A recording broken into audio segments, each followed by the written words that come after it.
Ikalawang Samuel, Kabanata 23. Ginawang dakila ng Diyos si David, anak ni Jesse.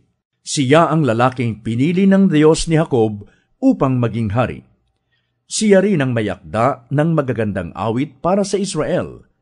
Ito ang kanyang mga huling pangungusap.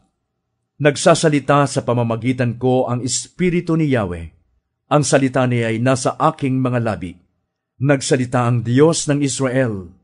Ganito ang sinabi niya sa akin: ang haring namamahalang may katarungan at namumunong may pagkatakot sa Diyos ay tulad ng araw sa pagbukang liwayway, parang araw na sumisikat kung umagang walang ulap at nagpapakislap sa dahon ng damo pagkalipas ng ulan.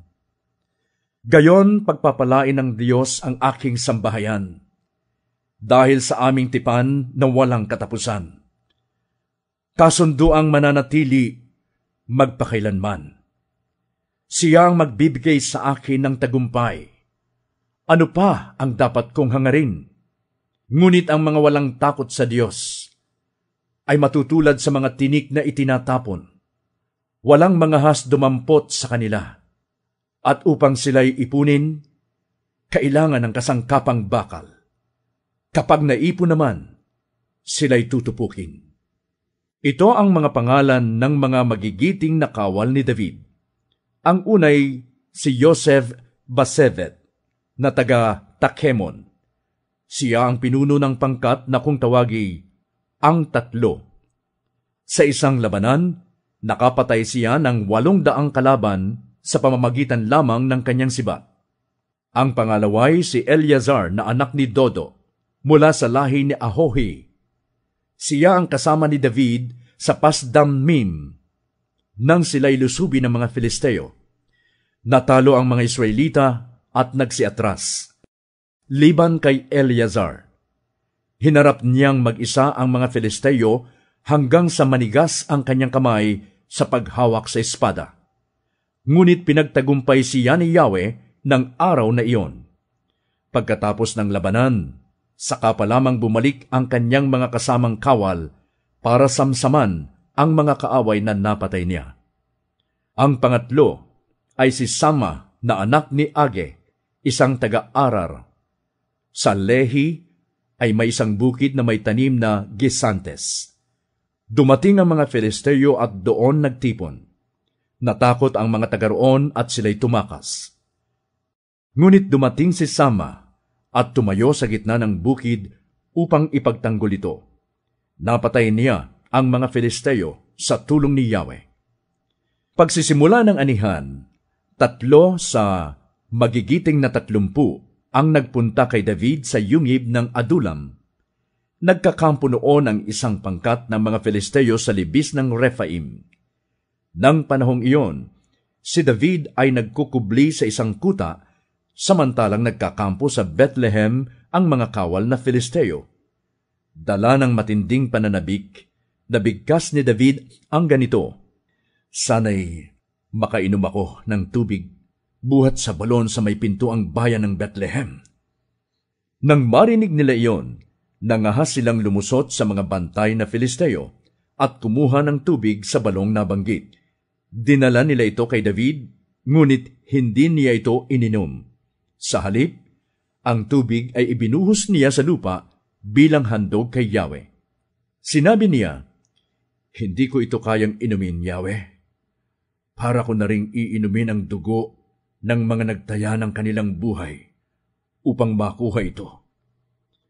Minsan pang nakilala ang tapang ng 3 magigiting na kawal na ito sa ginawa nilang iyon.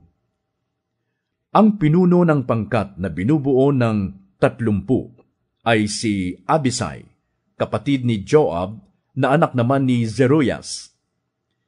Kinikilala siya ng mga ito sapagkat minsay pinuksa niya sa pamamagitan lamang ng sibat ang 300 kaaway. Ito ang dahilan kaya ginawa siyang pinuno ng pangkat.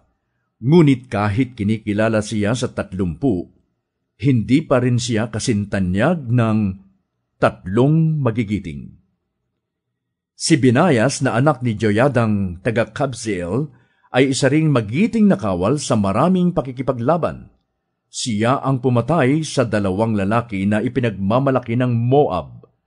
Minsan, nang panahong madulas ang lupa dahil sa yelo, lumusong siya sa balon at pinatay ang isang leon na naroon. Siya rin ang pumatay sa isang higanting Ehipsyo, kahit ang sandata niya ay isa lamang pamalo. Naagaw niya ang sibat ng Ehipsyo at iyon na ang ipinampatay rito. Iyan ang kasaysayan ng bantog na si Benayas, ang labis na hinahangaan at kaanib ng 30. Sa pangkat na ito, siya ay talagang kinikilala, ngunit hindi pa rin siya kasintanyag ng grupong ang 3. Dahil sa kanyang tapang, ginawa siyang sariling bantay ni David sa kanyang palasyo. Ang iba pang kabilang sa pangkat ng 30 ay si Asahel na kapatid ni Joab, si Elhanan na anak ni Dodo na taga Bethlehem, si Sama na isang Harodita, si Elika na Harodita rin, si Helez na isang Peleteo, si Ira na anak ni Ekis na taga Tekoa, si Abiezer na taga Anatot, si Mebunay na taga Husa, si Zalmon na taga Aho, si Maharay na taga Netofa, si Heleb, anak ni Baana, taga Netofa rin, si Itay, anak ni Ribay na taga Gibeya sa lupain ng Benjamin, si Benayas na taga Piraton, si Hiday na buhat sa mga libis ng Gaas, si Abialbon na taga Araba, si Azmavet na taga Bahurim, si Eliaba na taga Saalbon, si Jansen na taga Gimzo, si Jonathan, anak ni Sama, taga Arar, si Ahiam, anak ni Sarar, taga Arar din, si Eliphelet, anak ni Ahasbai, taga Maaka, si Eliam na anak ni Ahitophel na taga Gilo, si Hezrai na taga Carmel, si Paaray na taga Arab, si Igal na anak ni Nathan, taga Soba, si Bani na mula sa Gad, si Selek na taga Amon, si Naharay na taga Berut, tagapagdala ng kasuotang pandigma ni Joab na anak ni Zeruyas, si Naira at Jareb na taga Jatir, at si Urias na Hiteo.